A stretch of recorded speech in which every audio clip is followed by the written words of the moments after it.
Astaghfirullah. Bismillahirrahmanirrahim. Assalamualaikum warahmatullahi wabarakatuh. Alhamdulillah wassalatu wassalamu ala Rasulillah wa ala alihi wa sahbihi wa mawalah wa la hawla wa la quwata illa billahi wa ba'du.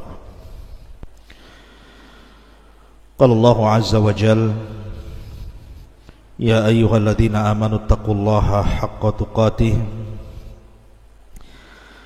wa la tamutunna illa wa antum muslimun. Wa qala sallallahu alaihi wasallam: Man salaka tariqan yaltamisu fihi ilma sahhalallahu bihi tariqan ilal jannah. Ma'asyiral muslimin yang dimuliakan Allah Subhanahu wa taala, alhamdulillah di sore hari ini dengan izin Allah Subhanahu wa taala kita dipertemukan kembali lewat media Jabal Uhud. Dan pembahasan di sore hari ini kita akan mengupas tentang rahasia di balik harta Qarun.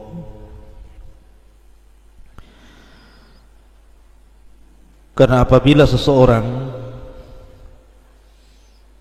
teringat dengan harta yang terpendam, pasti seseorang akan terpikir dengan Qarun. Pertanyaannya, lalu di mana harta Qarun itu berada? Kemudian apakah hakikat Qarun itu memang ada ataukah tidak? Ini yang kemudian menjadi perbincangan manusia, mulai orang biasa sampai kepada pakar-pakar peneliti. Juga para ulama membicarakan tentang ini. Siapa Qarun? Dan kenapa namanya begitu diabadikan dalam Al-Quranul Karim? Dan bukan hanya dalam Al-Quran, tapi juga dalam Taurat, Injil, dan kitab-kitab muqaddasah lainnya. Ma'asyiral muslimin yang dimuliakan Allah Subhanahu wa taala, sebelum saya bicara tentang di mana letak harta Qarun itu, maka kita akan menjelaskan sedikit tentang biografi siapa Qarun. Walaupun ini sering saya sudah ulang-ulang di beberapa kajian kita ketika membahas qasasul Quran. Ma'asyiral muslimin yang dimuliakan Allah Subhanahu wa taala, Qarun ini namanya Qarun ibn Yashur ibn Qahith. Dan Qahith ini adalah ayah daripada Imran, dan Imran adalah ayah daripada Musa. Musa ibn Imran ibn Qahith. Artinya Qarun dengan Nabi Allah Musa alaihi salatu wassalam itu ada kekerabatan. Dia satu di antara anak paman-paman Nabi Musa alaihi salatu wassalam, nasabnya berjumpa di Qahith.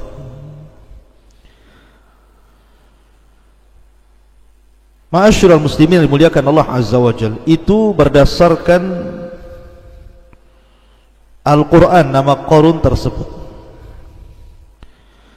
Makanya Muhammad ibn Ishaq ibn Yasar, beliau mengatakan anna Qarun kana ammu Musa. Qarun itu pamannya Nabi Musa.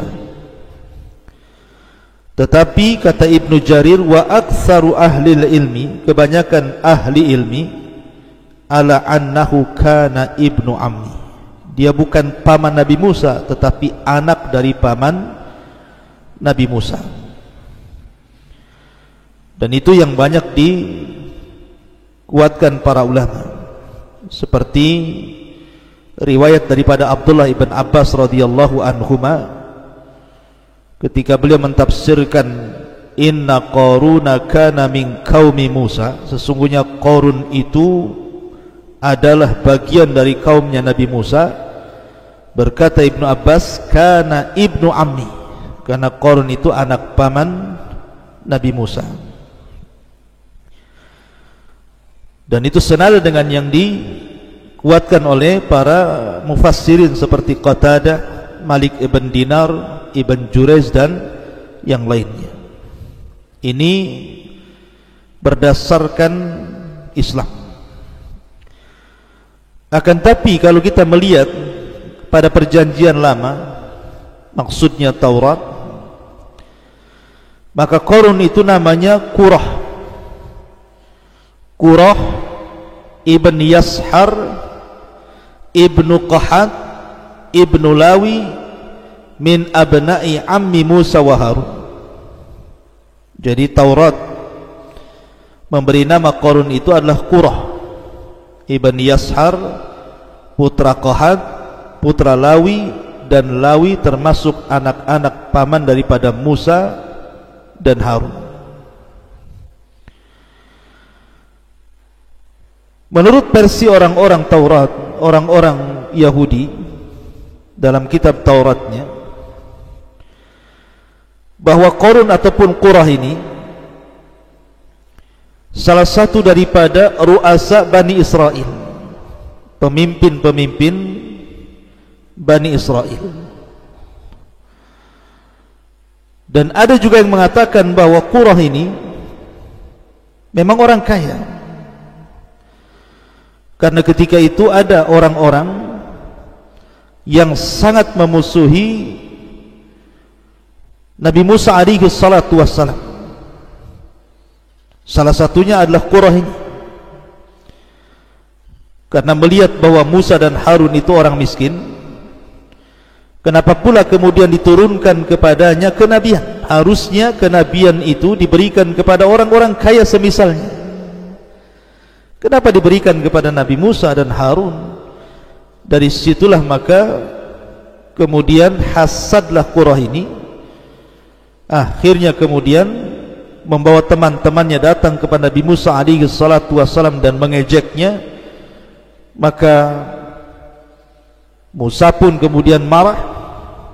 Akhirnya kemudian Musa pun mengatakan kepada Qurah alias Qarun dan juga kawan-kawannya seperti Dasar, Abira, Aun bin Farid dan yang lain yang disebutkan dalam kitab-kitab itu, kata Musa, karena kalian sudah lancang kepadaku, maka tunggulah azab akan menimpa kalian.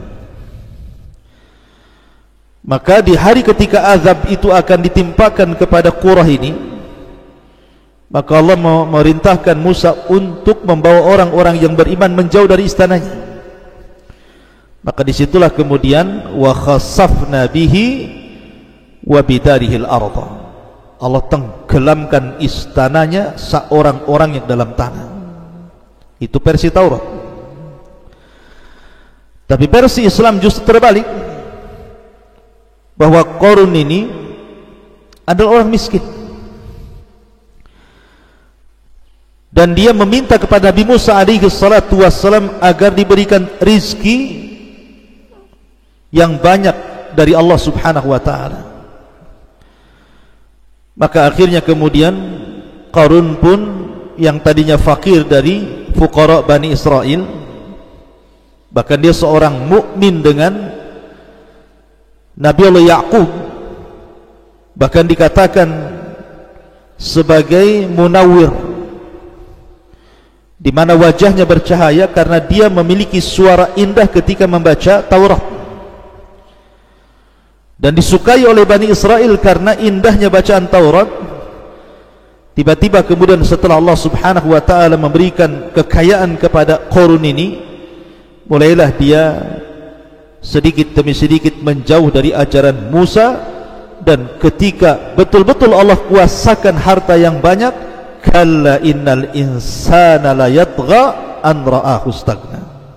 Sekali-kali manusia bisa menjadi melampaui batas apabila dibentangkan kekayaan kepadanya.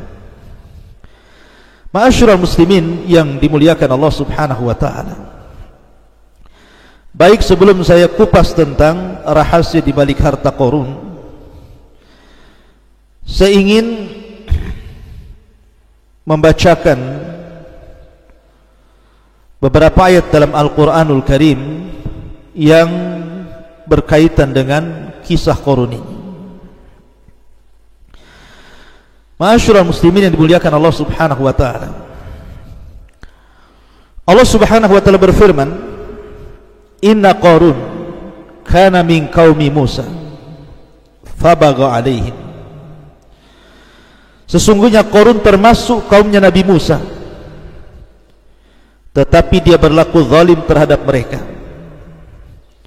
Wa atainahu minal kunuzi ma inna mafatihahu latanu'u bil usbati ulil quwwati.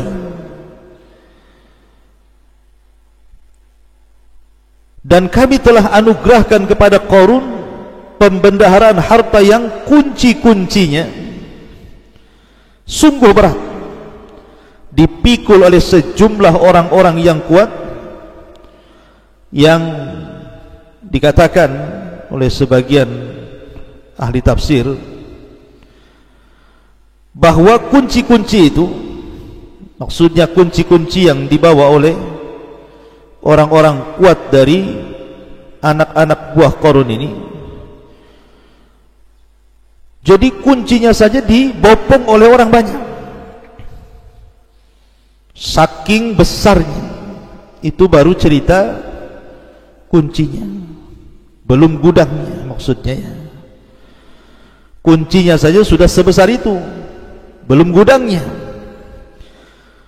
Makanya kemudian Qarun ini merasa bangga karena banyaknya harta yang dimilikinya, terutama emas yang dikumpulkannya.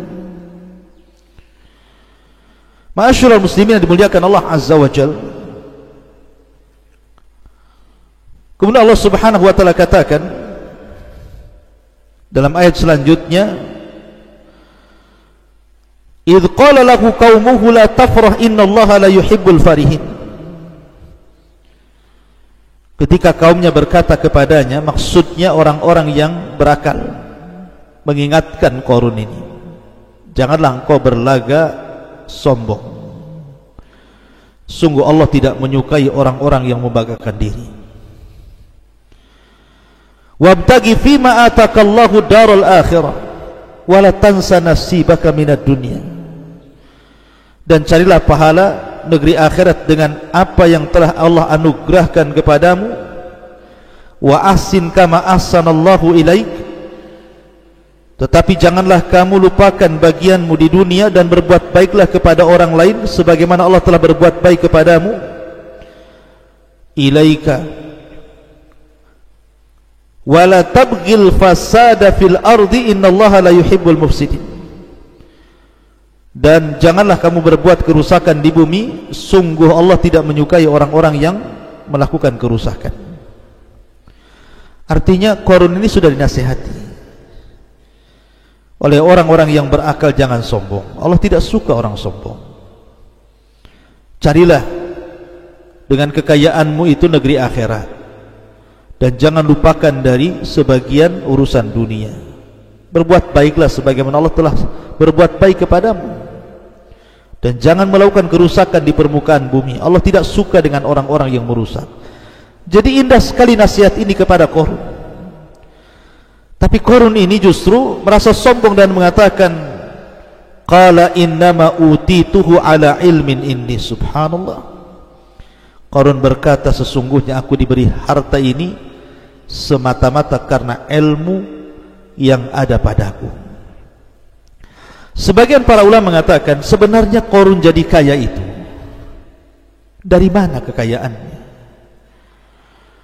Kenapa kemudian Qarun ini dibicarakan umat satu dunia, Yahudinya, Nasraninya, Islamnya, semua berbicara tentang harta Qarun, tentang kekayaan Qarun.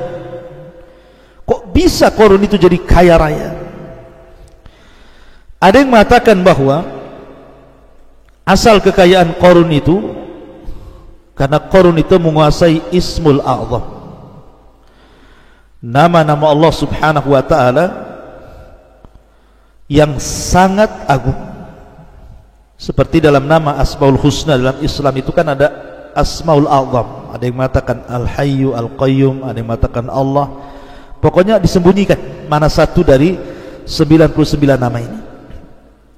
Nah, Qarun ini menguasai betul Asmaul A'zam ini, sehingga Asmaul A'zam itu maksudnya kalau orang berdoa pasti dikabulkan. Sehingga karena dia menguasai Asmaul A'zam, seperti kalau kita membicarakan tentang Bal'am ibn Ba'ura, itu juga sama menguasai Ismul A'zam, di mana kalau berdoa mustajab, tidak mungkin ditolak. Lah, dengan sebab Qarun menguasai Ismul A'zam itulah dia meminta kepada Allah untuk menjadi kaya raya, dan Allah kabulkan.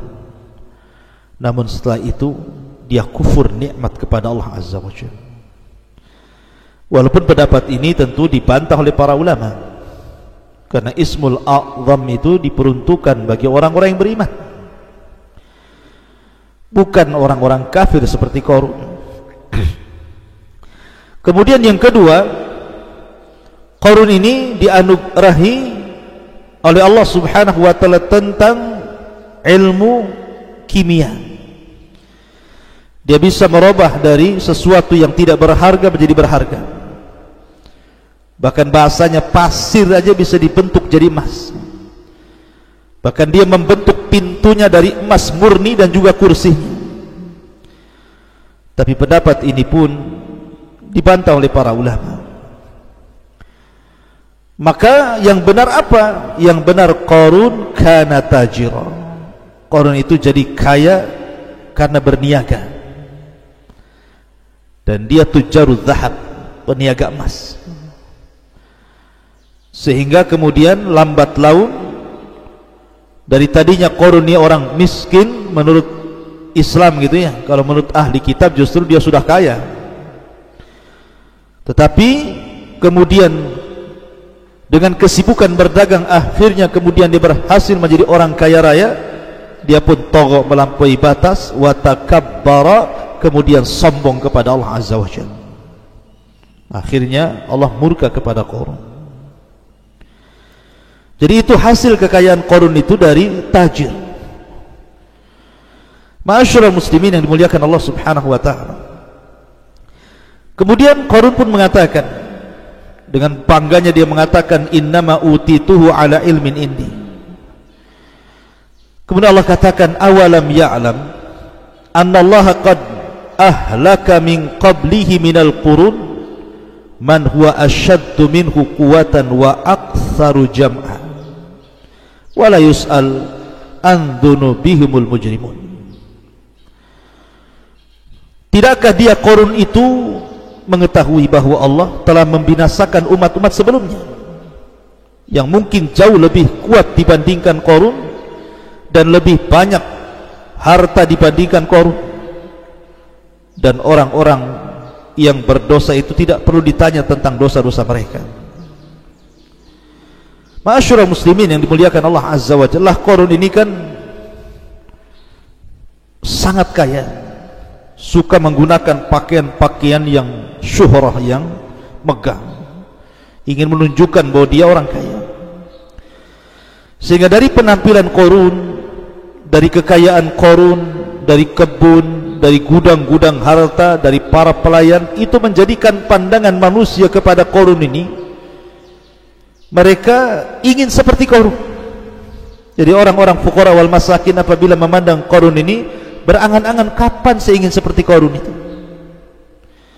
Maka Allah mengatakan, falam fakharaja ala qaumihi fi zinatihi qala alladhina yuriduna alhayata ad-dunya ya laita lana mithla ma utiya Qarun innahu ladu haddin azim.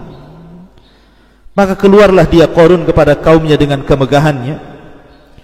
Orang-orang yang menginginkan kehidupan dunia berkata, mudah-mudahan kita mempunyai harta kekayaan seperti yang diberikan Qarun. Ya, sungguh dia benar-benar mempunyai keberuntungan yang besar. Terkadang orang menyangka bahwa kemuliaan itu ada pada harta. Mereka salah.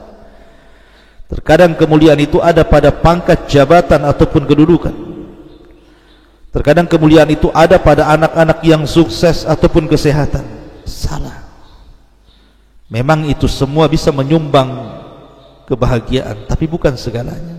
Lihat Qarun. Allah katakan wa khassafna bihi wa bidarihi al-ardh. Kami tenggelamkan dan Qarun dan harta-hartanya. Lihat Namrud dibunuh oleh satu ekor nyamuk. Lihat Fir'aun ditenggelamkan di Laut Merah. Lihat Al-Walid ibn Mughirah, Allah ancam dengan masuknya dia ke neraka Saqar. Jadi kebahagiaan bukan dengan harta. Wa qala alladziina utul ilma wailakum thawabullah khairun liman amana wa amila salihan wa la yulaqqaha illa sabirun. Tetapi orang-orang yang berilmu, orang-orang yang beriman, ketika melihat orang-orang jahil, orang-orang bodoh itu tertarik dengan Qarun, mereka mengatakan, celakalah kalian. Ketahuilah pahala Allah jauh lebih baik bagi orang-orang yang beriman dan mengerjakan kebaikan, dan pahala yang besar itu hanya diperoleh oleh orang-orang yang sabar. Akhirnya Qarun semakin congkak. Mulailah dia takabur dengan hartanya. Ketika datang Nabi Musa alaihi salatu wassalam meminta zakat, karena zakat itu syariat, bukan hanya syariat Islam saja, sebelumnya juga sudah ada syariat zakat.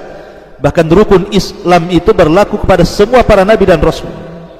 Syahadat, salat, zakat, puasa, haji, semua ada. Tapi Qarun bakhil. Dia tidak pernah mensyukuri hartanya. Bahkan yang ada kemudian dia membuat fitnah kepada Nabi Musa.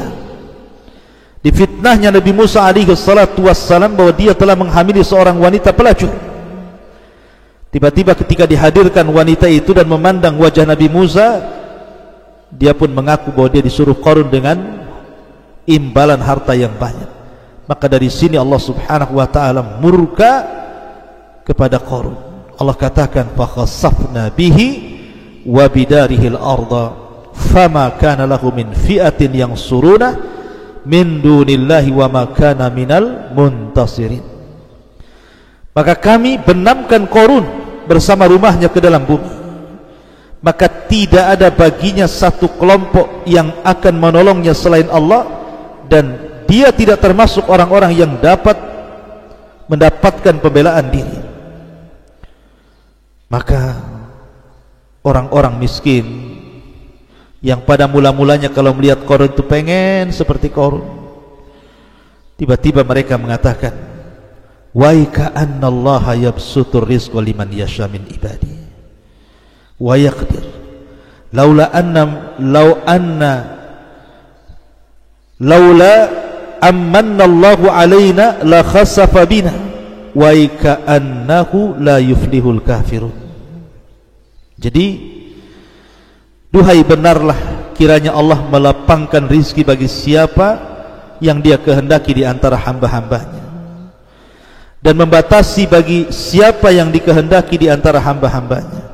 Sekiranya Allah tidak melimpahkan karunia kepada kita, tentu dia telah membenamkan kita pula. Duhai benarlah kiranya tidak akan beruntung orang-orang yang mengingkari nikmat Allah itu. Baru sadar mereka. Jadi ketika melihat ada pelajaran besar dari Qarun, baru sadar mereka bahwa bukan itu kemuliaan. Makanya Allah akhiri ayatnya, tilka darul akhiratu naj'aluha lilladina la yuriduna uluwan fil ardi wala fasadan wal aqibatu lil muttaqin. Negeri akhirat itu kami jadikan bagi orang-orang yang tidak menyombongkan diri dan tidak berbuat kerusakan di bumi, dan kesudahan yang baik bagi orang-orang yang bertakwa. Intinya bahwa Qarun pun diazab Allah. Kemudian dirobohkan semua istananya, semua gudang-gudang emasnya, semua pembendaan hartanya, termasuk juga dirinya.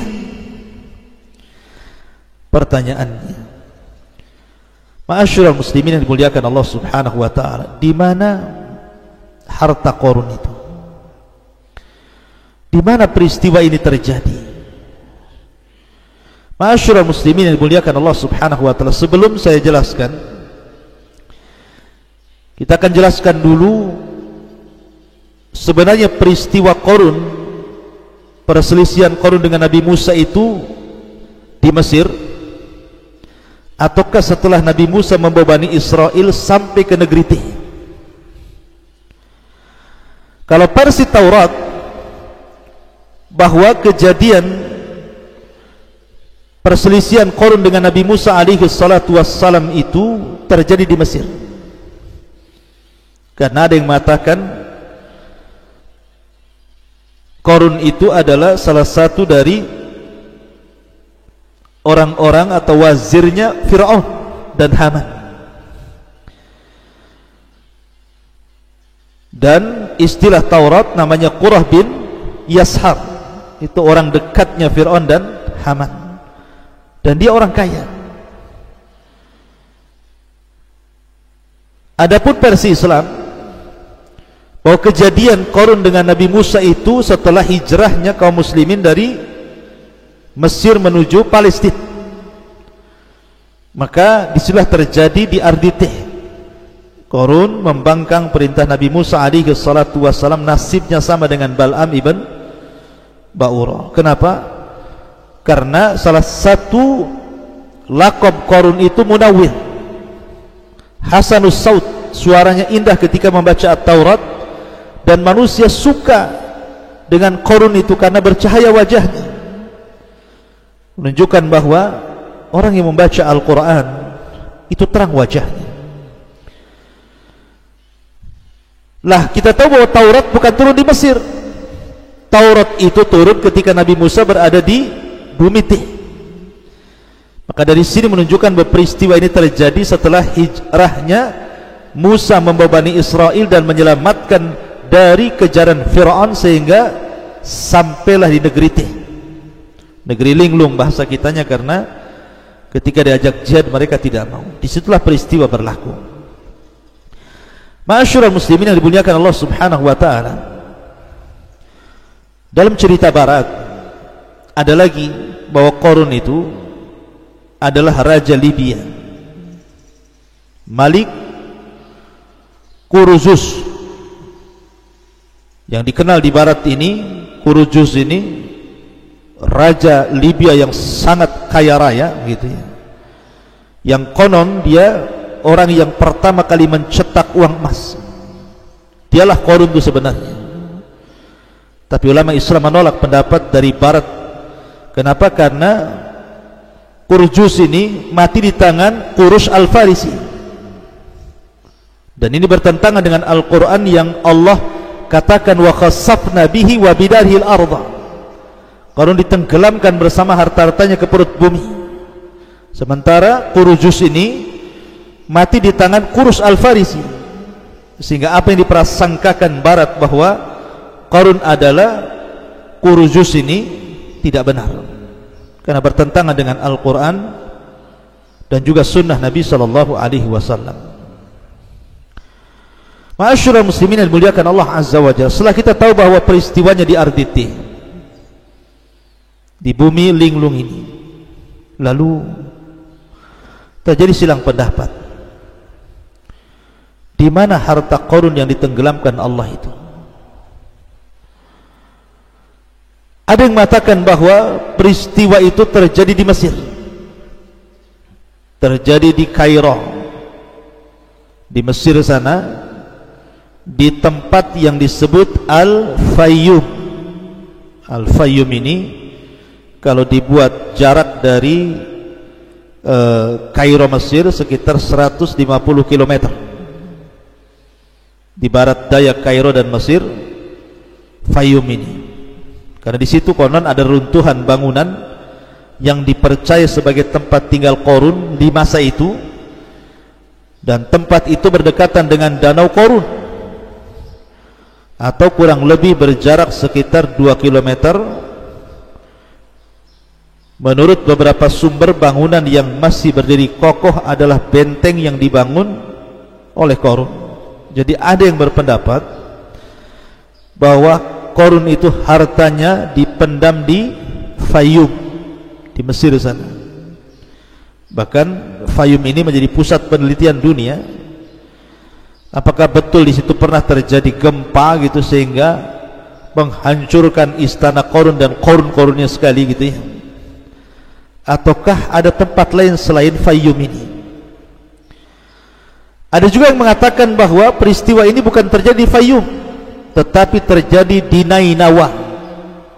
Nainawa mana? Di Irak. Disitulah kekayaan Qarun yang kemudian Allah Subhanahu wa ta'ala tenggelamkan ke bumi, di Nainawa di Irak.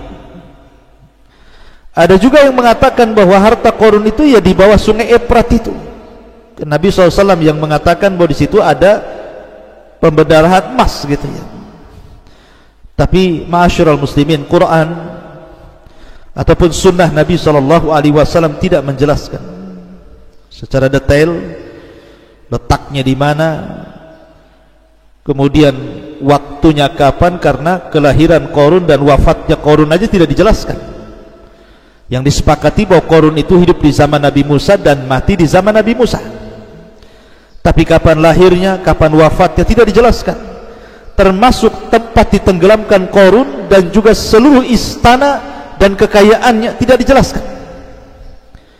Sehingga kita hanya berpatokan kepada Al-Quran dan Sunnah Nabi SAW, karena tidak ada keterangan yang jelas dari Quran Sunnah tentang letaknya di mana. Sehingga kemudian manusia menerka-nerka, ada yang mengatakan di Fayum di Mesir, ada yang mengatakan di Nainawa Irak, ada yang mengatakan di Efrat gitu, dan begitu seterusnya. Yang jelas bahwa kemungkinan bisa terjadi. Yang jelas bahwa Qarun pernah ditenggelamkan bersama hartanya. Di mana harta itu berada, wallahu a'lam. Itu yang paling selamat, wallahu a'lam. Ma'asyiral muslimin yang dimuliakan Allah Subhanahu wa ta'ala, maka kita tidak bisa memastikan keberadaan harta Qarun yang terpendam di dasar bumi itu. Tapi yang jelas bahwa Al-Quran ketika menceritakan sebuah kisah, yang paling inti itu bukan bicara tentang tahun kelahiran, tahun wafat, di mana kejadian, di tempat mana, bukan itu. Tetapi ketika Allah menceritakan sebuah kisah itu untuk diambil fawaid dan juga ibrah. Lalu apa yang kita bisa ambil, kita petik dari pelajaran kisah Qarun? Yang pertama, al-malu yakunu fasadan wa wabalan ala sahibihi idza lam yastakhdimhu fi ta'atillah. Namanya harta itu akan menggiring manusia kepada kerusakan bagi pemiliknya kalau tidak digunakan di jalan Allah. Makanya ada istilah sabda Rasul, malun salih li rajulin salih. Harta yang baik itu kalau yang megang orang baik. Tapi harta bisa jadi jahat kalau yang megang orang jahat. Yang kedua, kasratul mal laisat dalilan ala mahabbatillah wa ridha anil abdi. Banyaknya harta itu bukan dalil seseorang itu mendapatkan kecintaan Allah dan keridhaannya. Tidak. Karena ada salah persepsi dari masyarakat, kalau harta banyak, Rabbi akraman, oh Rabbku sedang memuliakanku. Tapi kalau disempitkan rizkinya, dia pun mengatakan Rabbi ahanan, oh jangan-jangan Rabbku sedang merendahkan diriku. Bukan itu. Kenapa harta bukan dalil orang itu dicintai Allah? Karena harta itu bersyirikat, mukmin kaya, kafir juga kaya. Abu Bakar kaya, Utsman kaya, Abdurrahman bin Auf kaya. Tapi Abu Jahal juga kaya, Abu Lahab juga kaya, Umayyah juga kaya, Sulaiman kaya, Namrud juga kaya, Qarun juga kaya, Fir'aun juga kaya. Artinya kekayaan itu bersyirikat antara mukmin dan kafir. Lalu apa kemuliaannya kalau bersyirikat? Maka bukan menunjukkan kecintaan Allah dan ridhanya. Yang ketiga, kufrun ni'matillah bahwa kufur terhadap nikmat Allah Subhanahu wa taala sababun fi ta'jilil uqubati fid dunya wal akhirah, bisa menjadi penyebab disegerakannya siksa di dunia bahkan sebelum akhirat. Seperti Qarun, di akhirat sudah jelas tuh, di dunia sudah diadab sebabkan kufur nikmat. Kemudian yang keempat, Allah yuqaddar al-arzaq li hikmatin balighah. Terkadang Allah menyempitkan rizki kepada seseorang itu karena ada hikmah yang jelas. Karena terkadang kalau ada orang itu dikayakan menjadi dia kufur, makin kufur, ataupun orang dimiskinkan menjadi kufur. Jadi Allah itu terkadang ada maslahat besar. Jadi bersyukurlah. Kemudian yang kelima, al-mal ardun zail wa mata'un mufarid. Harta itu benda yang akan hilang, yang akan berpisah dari kita. Makanya ulama mengatakan hakikatul mal at-tajmi' wa tafriq. Hakikat harta itu kita kumpulkan, habis itu kita tinggalkan. Anda bekerja dari 20 tahun, 30 tahun, 40 tahun, sekarang sudah 60 tahun, sudah punya rumah, punya kebun, punya ATM, punya rekening, punya ini, punya itu, tiba-tiba besok mati karena corona. Dibawa harta Anda ke dalam kuburan? Tidak. Yang berpisah pertama dari badan harta kita. Setelah keluarga mengantar ke kuburan kemudian meninggalkan, baru keluarga kita. Setelah itu ribut warisan kita. Itulah harta. Hakikat harta itu tajmi' wa tafriq. Makanya sebagai penutup Rasul mengatakan, maluka ma akalta fa afnaita wa ma labista fa ablaita wa ma tasaddaqta fa abqaita. Hartamu, kata Rasul, yang kau makan pasti hilang, yang kau pakai pasti usang, yang kau sedekahkan itulah yang kau bawa mati. Subhanallah bihamdika asyhadu an la ilaha illa anta astaghfiruka wa atubu ilaik. Allahu ta'ala. Assalamualaikum warahmatullahi wabarakatuh.